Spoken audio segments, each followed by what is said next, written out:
Salut YouTube, c'est Superboki. Aujourd'hui on continue le tutoriel sur Google Workspace, aka comment avoir un espace de stockage quasiment illimité pour moins de 10 € par mois. Dans cette vidéo, on va voir comment lier le share drive que nous avons créé dans la précédente vidéo avec ici une Debian et comment est-ce qu'on crypte et décrypte les données que nous allons déposer dessus. Avant de commencer, pense à mettre le pouce bleu pour soutenir la chaîne, à t'abonner et mettre la cloche si ce n'est pas déjà fait. J'attends. Ok, on peut y aller. On voit donc ici sur Google Workspace le share drive que nous avons créé et il est vide. Pour cette vidéo, j'ai créé une machine virtuelle avec une Debian 10 installée dessus et on va dans un premier temps installer Airclone. Airclone, c'est le programme qui va nous permettre de pouvoir communiquer avec le share drive, d'y envoyer des fichiers cryptés et de pouvoir, lorsque l'on souhaite accéder à ces fichiers, de les décrypter automatiquement. Afin de pouvoir bénéficier de toutes les dernières options proposées par Airclone, nous on va aller chercher la version bêta. Je mettrai bien entendu dans la description toutes les lignes de commande que j'aurai fait lors de ce tutoriel. Pour toutes les manipulations que nous aurons à faire, je vous conseille bien sûr de vous loguer sur votre Debian en route. Et on va commencer par installer curl qui nous permettra d'aller chercher Airclone.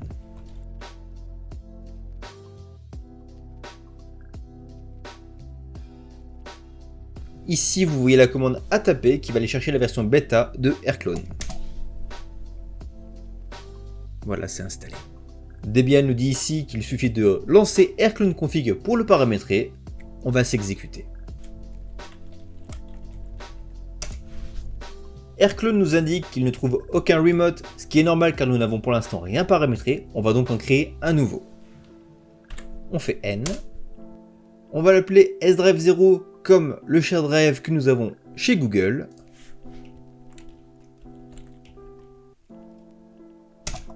Tu vois ici plusieurs types de remote, il n'y a pas que Google Drive, donc ça pourrait faire l'objet d'autres vidéos.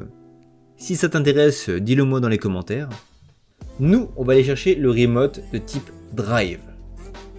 Ici, le numéro 15. 15. Et là, il va nous demander le client ID qui nous a été fourni lors de la précédente vidéo. Pour te rafraîchir la mémoire, je vais te montrer quand même où est-ce qu'on peut le retrouver si jamais tu ne l'as pas noté. Tu vas sur console.cloud.google.com et tu arriveras sur cette interface.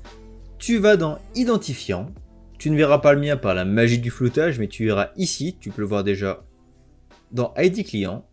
Et ici, sur la partie floutée, tu auras l'ID client et le code secret du client qui nous sera bien utile.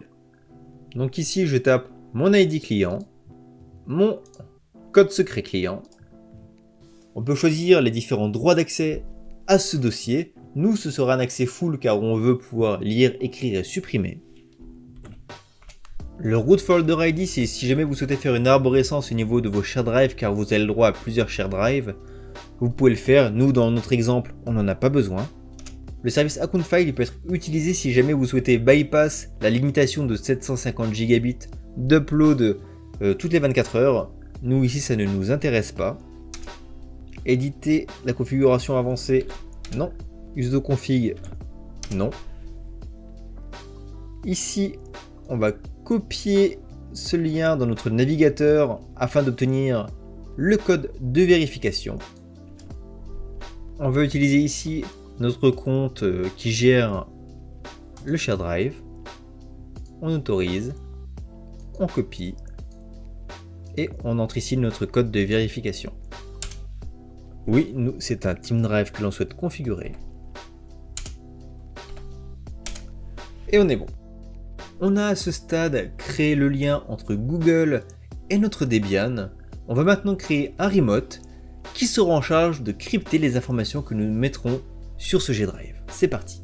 On va créer un new remote que l'on va appeler sdrive0 crypted.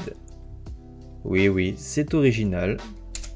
Cette fois-ci, ce ne sera pas un drive, mais un remote de type crypt, car on va crypter. C'est limpide. Ici, c'est le choix numéro 11. Le remote que l'on va devoir encrypter et décrypter, c'est sdrive0 et on n'oublie pas les deux points après. Choix numéro 1 ici.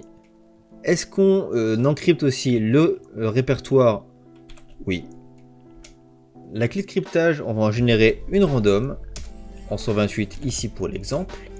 Oui, on veut bien utiliser cette clé. Même chose pour la partie salt, c'est la partie qui concerne le hachage. Hop. Tout pareil. Oui. Edit Advanced Config. C'est non. Bonne nouvelle, on a réussi à configurer la partie Airclone. Par contre, grosse mise en garde, ce fichier airclone.conf qui a été généré, je vous indiquerai où, faites-en des sauvegardes. Parce que si jamais vous le perdez, vous perdrez du coup vos clés de cryptage et vous ne pourrez plus décrypter vos données. Ce serait dommage. Ouais.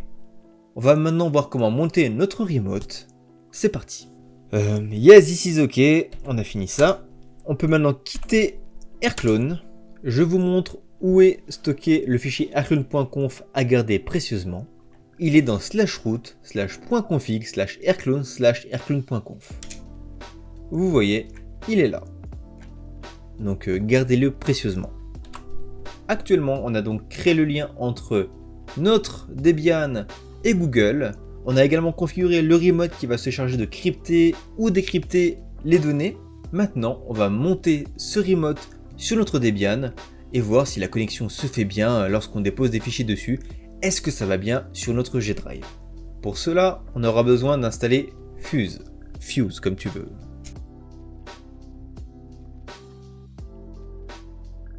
On va ensuite créer un dossier qui va servir de point de montage pour monter le remote chiffré par Airclone. On va créer le dossier avec la commande mkdir dans notre dossier /home que nous appellerons sdrive0crypt. Pour que le montage se fasse automatiquement à chaque démarrage de votre Debian, il faudra donc créer un fichier dans le systemd. On va donc utiliser la commande nano pour créer un fichier mount.service qui sera en charge d'exécuter à chaque démarrage de Debian le montage de notre drive crypté sur /home /sddrive0crypt. Voici les éléments à renseigner dans ce fichier mount.service où on va aller chercher le fichier airclone.conf qui contient toutes les informations relatives à Airclone, la commande que nous allons faire qui va monter notre remote crypté dans notre dossier /home /sdrive0crypted, et lorsque l'on éteindra l'ordinateur, il démontera ce dossier.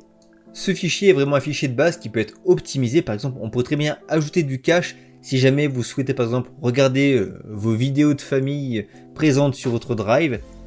Il est conseillé d'utiliser un cache d'une pour augmenter les temps d'accès et de deux pour éviter d'avoir des bans suite à de trop grosses requêtes faites sur votre G Drive. On en parlera dans une autre vidéo. Ce fichier sera disponible dans la description, comme ça vous n'aurez pas tout à retaper. Donc là, CTRL X, O, notre fichier est enregistré. Avec la commande systemctl start mount.services, on va du coup lancer le service de montage. Avec la commande systemctl enable mount services, on va faire en sorte que ce service se lance automatiquement au démarrage de Debian. Notre remote crypté est monté sur notre dossier /home /sdrive0crypted. On va vérifier avec la commande df-h et vous voyez que sur le sdrive0crypted, vous avez un espace disponible de 1 péta. Ouais. Dernière chose avant de se quitter, on va voir si ça fonctionne. On va déposer un fichier dans le /home /sdrive0crypted. Je vais créer par exemple un dossier et dans ce dossier test, je vais créer un fichier que nous appellerons test.coucou. On va voir maintenant.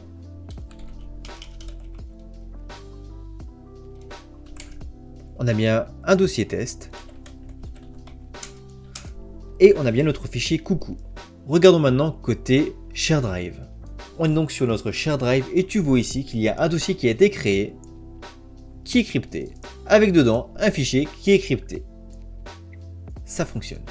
Voilà YouTube, on a réussi à paramétrer notre stockage illimité sur Debian. Si jamais tu as rencontré des problèmes dans cette configuration, n'hésite pas à en parler dans les commentaires, on regardera ça ensemble. Ou encore mieux, va sur notre Discord. Normalement par ici je mettrai quelque chose type discord.superbucky.fr. Tu es le bienvenu, on s'entraide, c'est la bonne ambiance. Dans la prochaine vidéo, je te montrerai quelques optimisations que j'ai faites via des scripts pour le transfert de mes données en local vers le G Drive. Si tu as des questions, n'hésite pas à me les mettre dans les commentaires, j'essaierai d'y répondre du coup dans la prochaine vidéo. On se dit donc à très bientôt, salut YouTube!